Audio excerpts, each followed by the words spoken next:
Welcome to Summer Fits, the show where Dyrus Bertans never gets waived. That's Danny Chau. Deep cut. That's Justin Verrier. Today we're going to talk about the New Orleans Pelicans, specifically what their plan is going forward without Zion Williamson. We'll get into some of their cap room and everything else they have available. We'll talk about the paths they have from here, and Danny will give us one of his beautiful play breakdowns. But we're going to start with the fit specifically with Zion in New Orleans before they kind of make some of these moves they can make throughout the rest of the summer. Let's get a fit off. Let's get a fit off. This is our first segment. Danny, take us through what we're looking for with Zion. Yeah, so the thing about Zion is he's basically good at everything.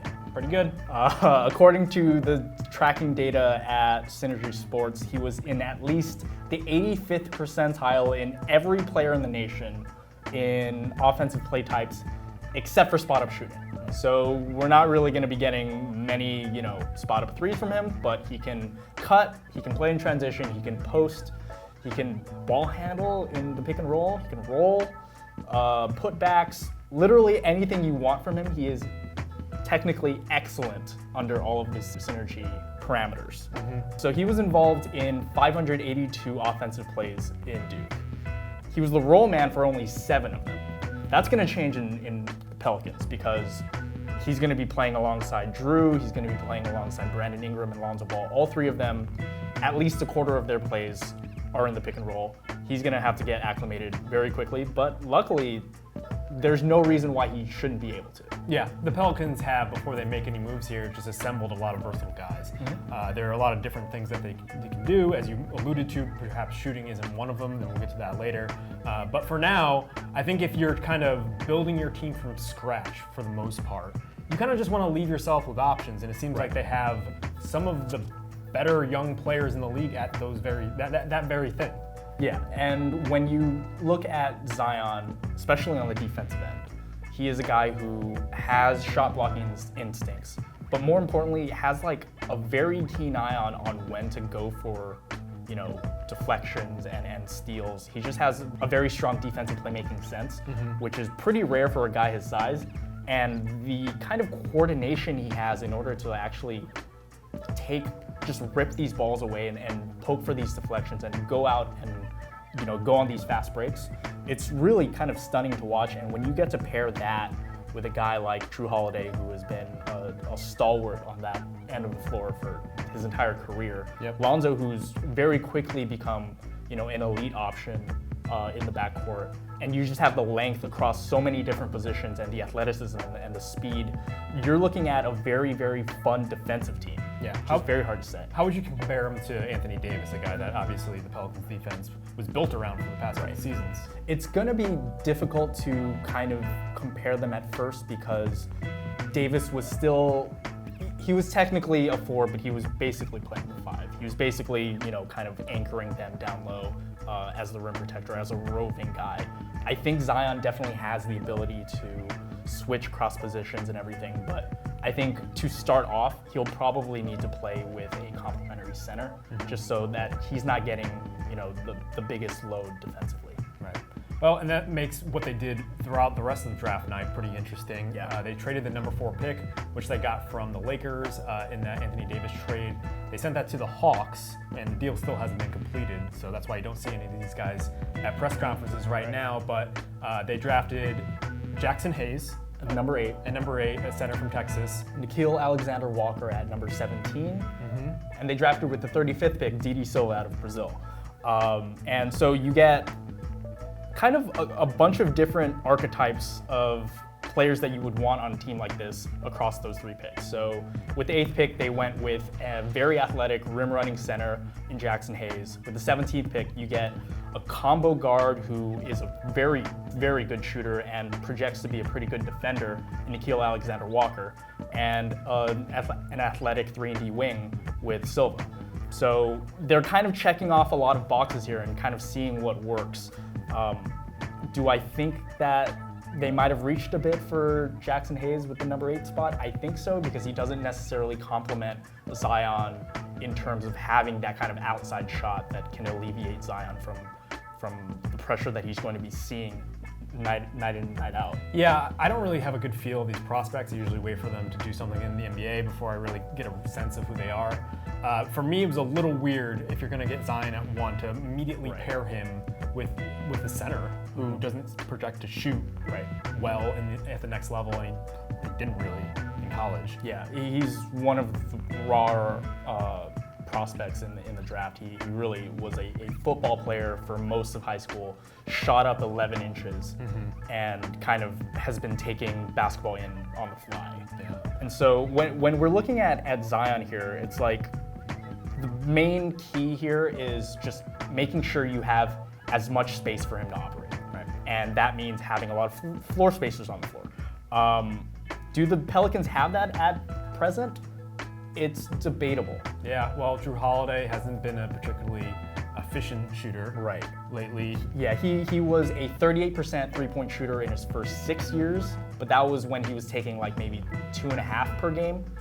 In the past 4 years, he's been taking at least 4 to 5, and his percentages have dropped by a lot. It used to be 38, now it's 34 in the past 4 years. Right, and the same thing kind of happened with Brandon Ingram, was like I think a 38, 39% shooter, and he's dropped off in recent years. Lonzo Ball has never really been consistent at all. We'll see if he can shoot. So I like what the Pelicans did on draft night. It seemed like everyone was saying that in this draft, you didn't necessarily need a high draft pick because some of the guys in the middle of the draft were probably in the same range.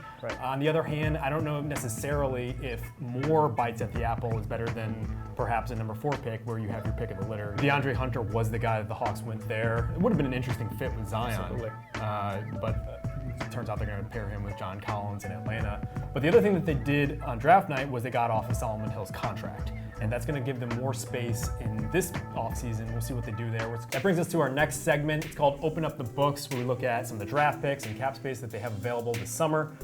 Draft picks, there are a lot of them. So many. They have 2 first-round picks from the Lakers. They have a swap right on the first one, and they have a deferment on the 2024 pick, so they can either take it in 2024 or in 2025. They also, in that Hawks trade, picked up a Cavs first-rounder from 2020, but it's so heavily protected it will likely end up being 2 seconds. They have already 7 future second-round picks. 7. Because from the Nikola Mirotic trade with Milwaukee, where they got a bunch of them, and if they get the Cavs pick and that turns into seconds, you're looking at 9 future seconds. So this is really Sam Hinkie's dream. It's wild. Come true. In terms of cap space, and this is the important part going forward, $31 million is what ESPN estimates they'll have this summer. The Pelicans, you don't normally think of them as a free agency destination, but all of a sudden they have more cap space than most likely the Los Angeles Lakers, a team that is trying desperately to open up cap space in order to sign free agents. Now, we'll see what they end up doing. We're going to talk about that. The other 2 things to consider here is they only have 2 open roster spots. And so when you talk about the guy that they picked at number 35, what's his name? Didi Silva? That guy? Yeah. We'll see if they end up are able to sign him because they don't really have a lot of open spots. They have 4 non-guarantees on there, so they could do some things where they open it up. But there are a lot of players already on this roster. Right. So let's turn to our next segment here. It's basically looking at the paths that they can go from this cap space. We call this 2 roads diverge in a Christian wood. It's a great little pun for you Pelicans heads out there. So you really have 2 paths. You have the prudent path, and you have kind of a win now path. I think this taps into discussion with Zion because you have a player who most likely will make some sort of an impact in his first year. Most of the time, rookie players don't give you much historically. There's only like 1 or 2 that come out as a plus in terms of plus minus some of these advanced metrics. But Zion is probably in that category, if not this season, then definitely next season. So you really have 2 options here. Let's talk about the prudent path here. I think it's interesting to compare the Pelicans and the team that they traded with on draft night, the Hawks. The Hawks have basically become the new Sixers, where they're willing to rent out their cap space in order to stockpile future picks, future assets. Obviously, they went a little bit different on draft night. They use those picks in order to move up in the draft. But that's the sort of flexibility that it provides you when you have all these different assets. I think as I look at the board, the Pelicans might be best situated to do this in the NBA. And if anything, I don't know if any of the other bad teams out there that could do this might be willing to do it, because the Chicago Bulls, for instance, they have $22.3 million in cap space. I'm not sure they're at the point in their progression where they're probably willing to still go this route. Right.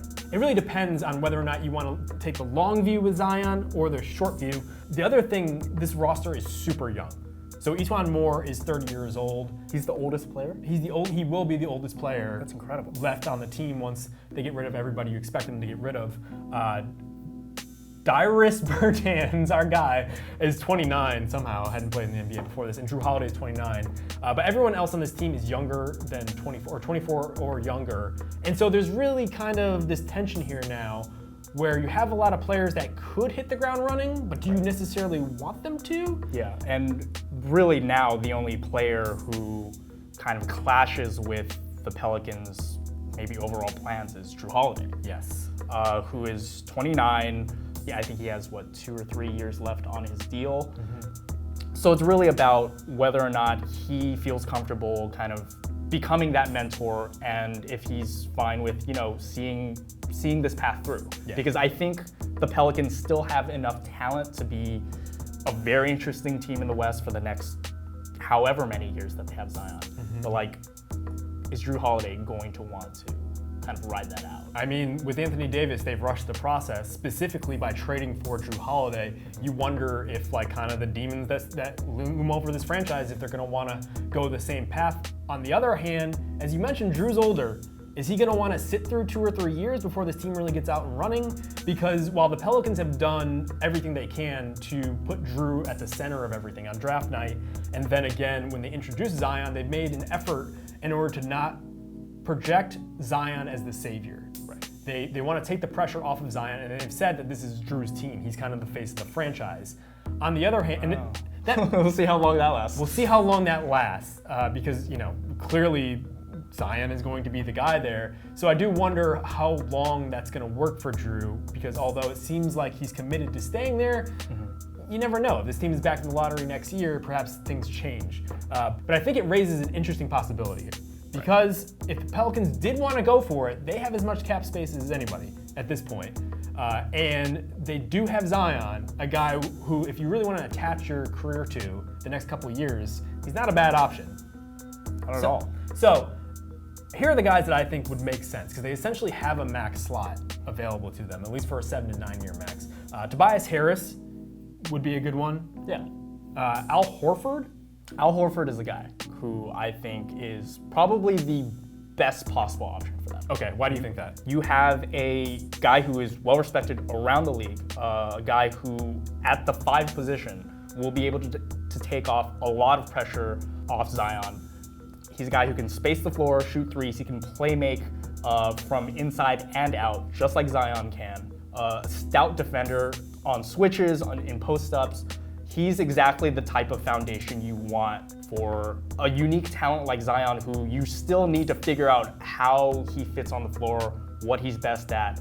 Horford can kind of do a little bit of everything, and if they need Zion to play in the post, Horford can be outside. If they need Zion to be more of a face-up threat from the three-pointer and out, Horford can be down in the post. I think he gives Zion such a security blanket, and that's really the type of player that the Pelicans need next to Zion. Yeah. I mean, we've talked a lot about Al Horford as being a potential complement to Anthony Davis. Yeah. Perhaps if Davis was going to get traded to the Celtics, I was really looking forward to how those guys would play off each other, because they do cover each other in a lot of interesting ways. The Lakers is another possible option, although, as we covered in our last video, not a lot of money perhaps to go out and get a player like Horford. Horford, there is a report circulating out there that he has a deal, perhaps if he wanted it, for $28 million annual with the Dallas Mavericks. We'll see how much that bears out. But there are going to be suitors for him. Right. And so it really depends on what are his priorities. Is he going to go for the money? Is he, like Drew, going to want to take a step back with the younger team? Is he going to want to be a mentor? Horford does have the same agent as Drew, so perhaps that comes into play in some way. But if not Horford, I do think they're looking for guys like that, a guy in the front court who can complement Zion. Brook Lopez would be another good option. We saw how much success he had with the Bucks as this guy who rained down three-pointers but also walled off the paint. He was very much a drop-back type of guy, and for a Pelicans team that isn't necessarily trying to contend right away and trying to make championship noise, I think that's good enough. it also allows Zion to be the kind of roving defender that he was at Duke. I can totally see it, and that's kind of exactly the type of player. If not Brook Lopez, I would look into guys like Dwayne Dedmon, who maybe aren't as heralded, but provide that similar kind of Serge Ibaka skill set, where you have a guy who is a, competent rim protector who could also shoot threes. Just get out of Zion's way. That's really what we're looking at. It's funny how years after Omer Asik perhaps blew up the entire Pelicans franchise, you're looking for a similar, more modern version of Asik. You want someone to take on all those big bodies and allow your shot blocker and kind of your more mobile guy on both ends of the floor the freedom of space in order to move around and be incredible, essentially. I don't know if Asik has ever attempted a three. No, he hasn't. And that was the problem, is that they re-signed. First of all, they got rid of draft picks in order to get him, and then they re-signed him at a time when that type was being played off of the floor. But I still think throughout Davis's career, you've seen how advantageous it is to have someone like that just kind of soak up. Perhaps you'd want him more for the veteran minimum. Right. But clearly, Brook Lopez, Al Horford, they can do a lot more, and that's kind of the versatility you want up and down the roster. A few other guys I brought up: Nikola Vucevic, not much of a defender, but will be able to space the floor probably better than most. A great playmaker for his size, which you really want up and down the roster. Thaddeus Young, more of a veteran teammate guy. He's played with Drew Holiday in Philly. Definitely not a shooter, but if you want someone to soak up minutes, if you do want to just continue to roll over the cap in order to just wait on kind of making your big move right now, he's a guy that makes some sense. And I also brought up Harrison Barnes. How do we feel about Harrison Barnes? Well, he would be a much more expensive version of DeAndre Hunter.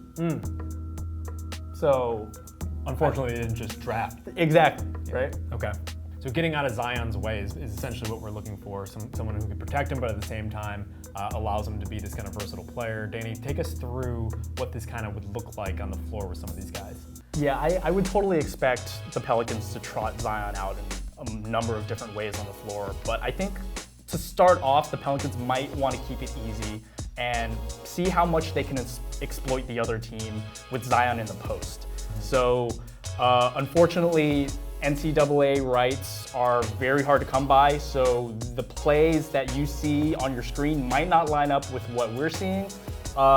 It's fine because you'll generally get the gist of what it looks like.